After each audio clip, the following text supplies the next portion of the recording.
Hello everyone and welcome to another episode of Zareth Prevails. Today I have a counter for a team that no one is really asking about right now, and that is Jedi Knight Luke lead with a bunch of capable Jedi. I have 3 different iterations of the team, and I'll fill you in more, but let's just jump into the action right away. Alright, so the first variant I'm going to show you guys has Jolee in it.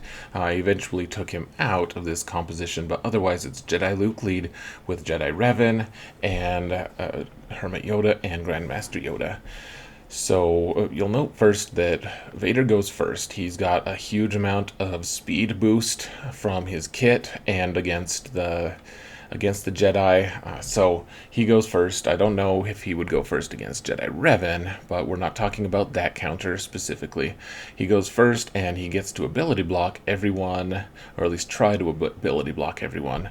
Now, one thing that I learned as I continue to fight is that ability block on Luke is actually really strong because it blocks him from being able to do a lot of good things. He can't be stunned, but if you can ability block him, then he's only going to be hitting you with his basic, which is still pretty potent, but otherwise not the greatest, or not his best move.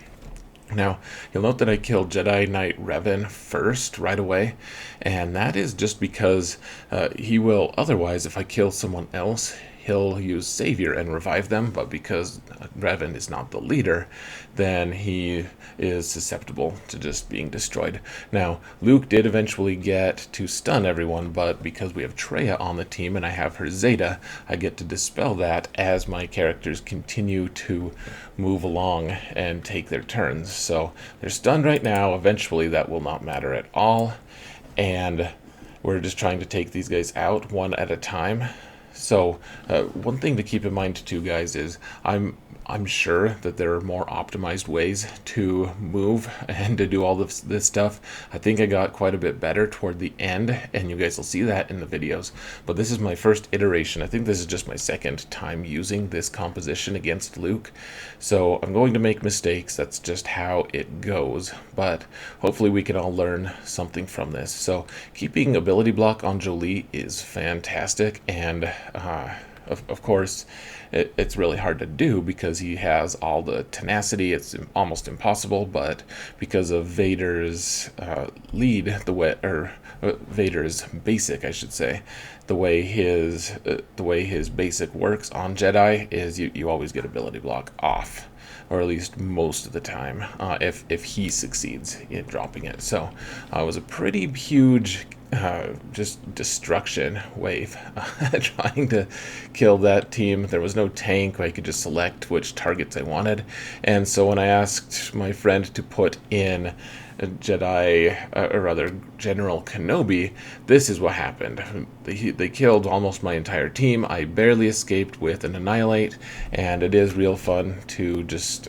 freeze frame when you annihilate Luke because hey, after months of not being able to annihilate the characters that we're trying to kill in the Galactic Legends, it is just super refreshing to be able to annihilate them. So you can see my second attempt was a little more successful, and now I'll show you guys the full attempt, my final attempt against General Kenobi in this team, and this is probably the best composition that I could find, at least off the top of my head. There's probably an optimized one out there, probably also really good with Jedi Revan lead, but I didn't want to explore that today. I just wanted to look at Luke Skywalker lead.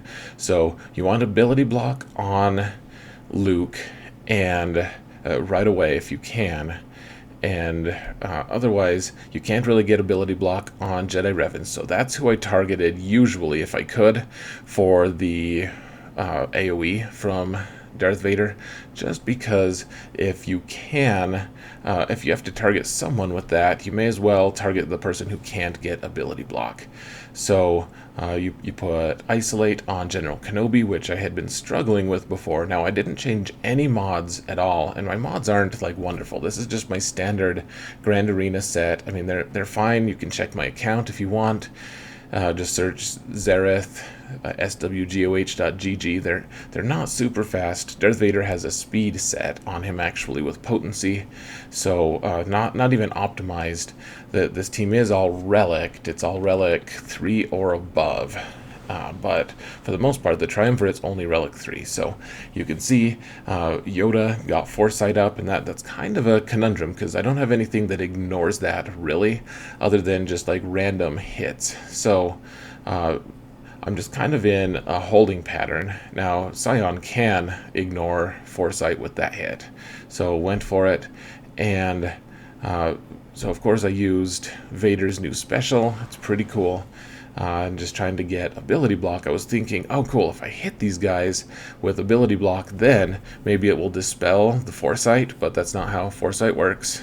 Foolish Xaereth, I realize, but I can't get Force Crush up because everyone's got Foresight, and that is pretty problematic. So the other thing that I want to note here is Vader came really close to dying quite a few times here to Luke's counterattack. You need to be on the lookout for that. If I had been only Relic 4, I think I would have lost quite a few matches. But as it stands, it was Relic 5, and I survived every time Luke almost one-shot Vader. So that was fortunate, but you see Vader's already, again, almost dead.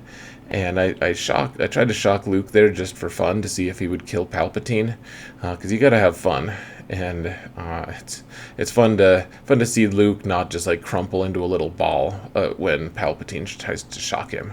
I bet that Luke in the movies would have loved to have tenacity up. So the final composition here was kind of a fun one. Took out Grandmaster Yoda and Jedi Revan and put in the 2 Phoenix Jedi who are Relic 7 and well modded here.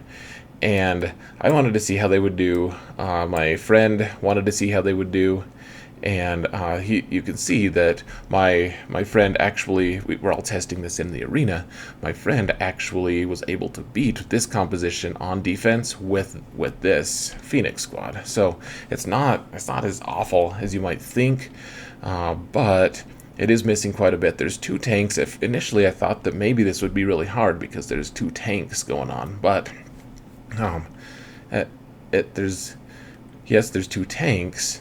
There's also just not a lot of hitting power, and the thing that's really strong about this team is, yes, Luke is reducing all of my speed to a pretty insignificant amount, but because I'm dispelling all of these debuffs from Palpatine's lead, I'm also gaining a huge amount of turn meter. Every time any of these debuffs are dispelled, I'm gaining turn meter. So my team stays just about as fast as it normally would, and that's a huge piece of the strategy for me. That's why I wanted to try this composition out. And Ezra folded pretty quick. I did run this a couple times. This is my 2nd time running it, actually. And one interesting thing I noticed with Vader's special, his new special move, is if you kill any Jedi early on, I mean that's great. You want to kill Jedi, of course. You want to that's the goal. But if you kill them, then you get fewer turns to use Darth Vader's moves, and maybe that's obvious to you guys, but it becomes less and less amazing as the match progresses. And I mean, that's fine, I'm not complaining, but it is something to keep in mind. If you're counting on him getting 5 punches every single time, that's not going to be the case, and you don't want to miscalculate. So now we just have Kanan and Luke left, and honestly, my team is pretty well untouched. I think I'd get like 64, or 64, probably 56 banners here, and I chose not to annihilate Luke this time. I knew that would get me the win, obviously, but I wanted to actually just see what I could do to Luke, try to get a saber toss on him. So that's what I'm aiming for here, and so all of my moves at this point are unoptimized. They're optimized to try to get Luke to survive. So Now we've got the special up, so we have all of our extra offense, and I've switched to 1x speed, and we're set. Let's see how much damage. So 240k is pretty decent, I would say, especially because my Vader is not full relics, and he's also not full. He's not full offense. He has a speed set on, and potency on his cross, so he's not maxed out. But as you can see, Palpatine lead with Vader just completely destroys, completely crushes this Luke team as Luke lead. I don't know that there's a better combination of Jedi. Maybe there is. Let me know in the comments if you think there's something better. I would love to see it or try it. But otherwise, I just wanted to show you guys some footage here, and I am gonna just let you go before this gets too long. So thank you for watching, and remember that in all things, Zareth prevails.